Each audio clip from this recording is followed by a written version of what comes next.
కళ్యాణ్ గారు ఢిల్లీ టూర్ కి సంబంధించి కొన్ని ఆసక్తికరమైన సంఘటనలు మనం చూస్తూ ఉన్నాం. ఒక 30 to 40 మినిట్స్ కేంద్ర మంత్రులను లేకపోతే ప్రధానమంత్రి గారిని 1 to 1 కలుస్తూ ఉన్నారు. రైట్, ఎలా చూడాలంటారు? ఇక్కడ ఆంధ్రప్రదేశ్లోనేమో చంద్రబాబు నాయుడు గారు, కేంద్రానికి పవన్ కళ్యాణ్ గారిని పంపించి అక్కడ రాజకీయాలు చక్కదిద్దే పనిలో ఈ కూటమి ప్రభుత్వం ఉంది అని అనుకోవాలా? అవకాశం లేదు. ఖచ్చితంగా ఒక రాంగ్ సిగ్నల్ వెళ్ళే అవకాశాలు ఉంటాయి. ఎందుకంటున్నానంటే ఇప్పుడు తెలంగాణలో ముఖ్యమంత్రి ఉప ముఖ్యమంత్రి రేవంత్ రెడ్డి గారు బట్టి ఇద్దరు కలిసి వెళ్తారు. అది ప్రధానమంత్రి దగ్గరికి వెళ్ళినా ఎవరి దగ్గరికి వెళ్ళినా అసలు ముఖ్యమంత్రి పోదలుచుకుంటే ఒంటరిగా వెళ్తారు. బట్టి విక్రమార్క వెళ్ళదలుచుకుంటే ఆ మినిస్ట్రీకి సంబంధించిన వెళ్తారు, ఉప ముఖ్యమంత్రి హోదాలో వెళ్ళడు. కాబట్టి ఇద్దరు కలిసి వెళ్తారు. ఇక్కడ చంద్రబాబు నాయుడు గారు అండ్ పవన్ కళ్యాణ్ గారు ముఖ్యమంత్రి ఉప ముఖ్యమంత్రి కీలకమైన ఏ విషయంలోనూ ఇద్దరు కలిసి రావట్ల. మీకు రాజధానికి సంబంధించిన కొన్ని శంకుస్థాపనలు జరిగిన పవన్ కళ్యాణ్ గారు కనపడరు, కొన్ని కీలకమైన అనౌన్స్మెంట్లు పవన్ కళ్యాణ్ గారు కనపడరు. ఢిల్లీకి చంద్రబాబు గారు వెళ్తారు, 2-3 సార్లు వెళ్ళినట్టున్నారు, 2-3 సార్లు పవన్ కళ్యాణ్ గారు వెళ్ళలేదు, వేరే రూట్లో వెళ్ళారు. ఇప్పుడు ఆయన సపరేట్ గా వెళ్తున్నారు.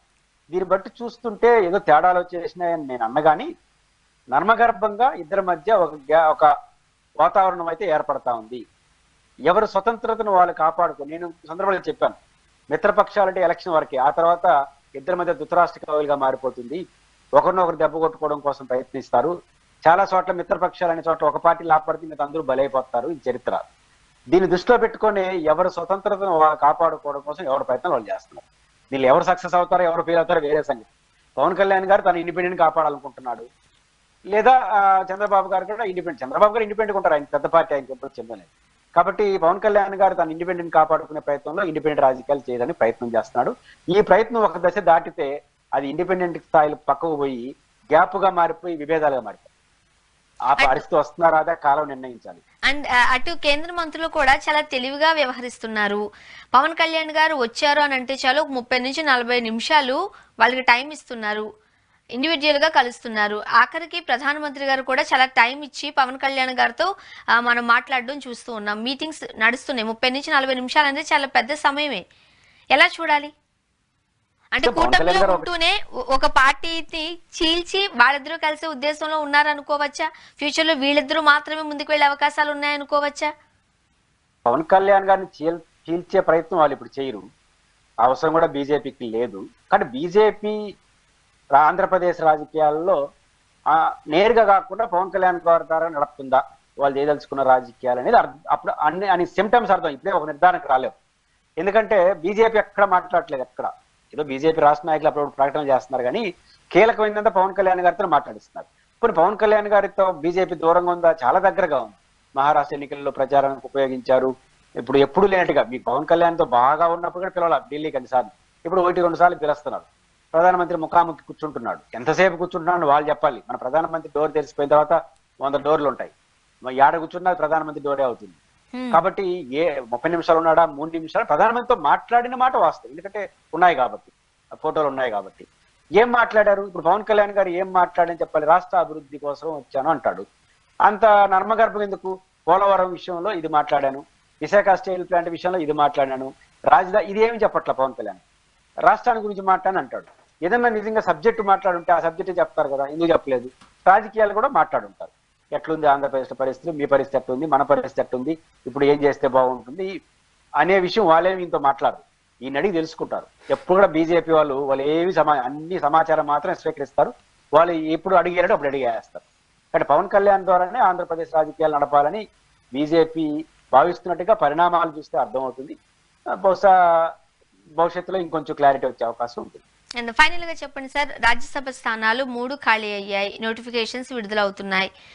ఇటు అంటే జనసేన పార్టీకి కాస్త ప్రాముఖ్యత కల్పించే అవకాశాలు ఉన్నాయి అంటున్నారు. అందులో భాగంగానే నాగబాబు గారికి ఒక స్థానం కన్ఫర్మ్ అయిపోయింది అంటూ కూడా వార్తలు.